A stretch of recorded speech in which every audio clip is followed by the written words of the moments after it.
তাহাজ্জুদের নামাজে সেজদায় একটি দোয়া পড়ুন, এরপরে আপনি আল্লাহ তাআলার কাছে যা চাইবেন আল্লাহ পাক রব্বুল আলামিন আপনাকে তাই দিয়ে দিবেন। তাহাজ্জুদের নামাজের সময় সেজদায় যখন আপনি যাবেন সুবহান রাব্বিয়াল আলা, সুবহান রাব্বিয়াল আলা, সুবহান রাব্বিয়াল আলা, এটা পড়ার পরে ছোট্ট একটি দোয়া পড়ুন, একেবারে সহজ একটি দোয়া। এই দোয়াটা যদি আপনি পড়েন, এরপরে আপনি আল্লাহ তাআলার কাছে যা চাইবেন আল্লাহ পাক রব্বুল আলামিন তাই আপনাকে দান করবেন। তাহাজ্জুদের সময় এটা এমন একটা সময়, গুরুত্বপূর্ণ একটি সময়। মুয়াজ্জিন মানুষদেরকে নামাজের জন্য ডাকে 24 আওয়ার্স, 24 ঘন্টার ভিতরে 5 বেলা মুয়াজ্জিন মানুষকে নামাজের জন্য ডাকে।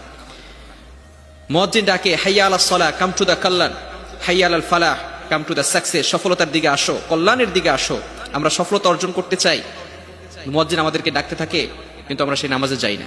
মুয়াজ্জিন 5 বার দৈনিক মানুষকে নামাজের জন্য ডাকে, কিন্তু এমন একটা সময় আছে যে সময়টা স্বয়ং আল্লাহ পাক রব্বুল আলামিন প্রথম আসমানে এসে বান্দাদেরকে ডাকতে থাকে, সুবহানাল্লাহ। সেটাই হচ্ছে তাহাজ্জুদের সময়। এই শেষ রাতে আল্লাহ পাক রব্বুল আলামিন প্রথম আসমানে আসেন।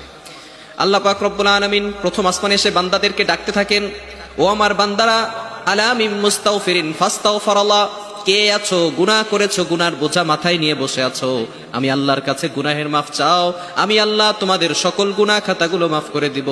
কে আছো রিজিকের অভাব, কে আছো টেনশনে আছো, দুশ্চিন্তায় আছো, বালা মুসিবতে আছো, বিপদের ভিতরে আছো, আমি আল্লাহর কাছে সাহায্য চাও, আমি আল্লাহ তোমাদেরকে সকল প্রকার দুশ্চিন্তা থেকে মুক্ত করে দিব। টাকা পয়সার দরকার হলে আল্লাহ তাআলার কাছে চান, আল্লাহ পাক রব্বুল আলামিন ব্যবস্থা করে দিবেন। এই জন্য সব সময় চিন্তা করতে হবে আমি যার কাছেই চাবো তিনি কে, একমাত্র আল্লাহ। এই জন্য বিশেষ করে তাহাজ্জুদের সময় সব সময় খেয়াল রাখতে হবে তাহাজ্জুদের সময় যাতে করে আমরা আল্লাহ তাআলার কাছে চাইতে পারি। খুবই গুরুত্বপূর্ণ সময়। এই সময় আল্লাহ তাআলা আসমানের প্রথম আসমানে এসে বান্দাদেরকে ডাকতে থাকেন আর বলতে থাকেন, বান্দারা কার কি লাগবে আমি আল্লাহর কাছে চাও, আমি আল্লাহর কাছে চাও, আমি আল্লাহ তোমাদেরকে হেল্প করব, আমি আল্লাহ তোমাকে সহযোগিতা করব।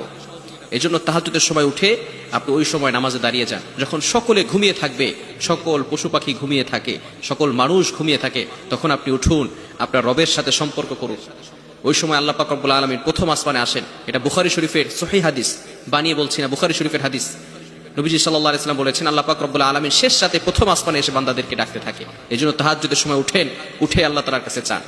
আপনি যদি নফল নামাজে, এই যে দোয়াটা এটা ফরজ নামাজে বলা যাবে না, নফল নামাজে বিশেষ করে তাহাজ্জুদের সময় যদি আপনি সেজদায় সুবহান রাব্বিয়াল আলা, সুবহান রাব্বিয়াল আলা, সুবহান রাব্বিয়াল আলা, এরপরে আপনি ছোট্ট একটি দোয়া পড়েন। এই দোয়াটি আল্লাহ পাক রব্বুল আলামিন নিজে শিক্ষা দিয়েছেন, পবিত্র কোরআনের একটি আয়াত। সেই আয়াতটি হচ্ছে রব্বানা আতিনা ফিদ দুনিয়া হাসানা ওয়া ফিল আখিরাতি হাসানা ওয়া কিনা আযাবান নার। এই দোয়াটা করে আপনি আল্লাহ তাআলার কাছে যা চাইবেন আল্লাহ পাক রব্বুল আলামিন আপনাকে সব কিছুর ব্যবস্থা করে দিবেন। এই জন্য এই যে দোয়াটা খুবই গুরুত্বপূর্ণ একটি দোয়া।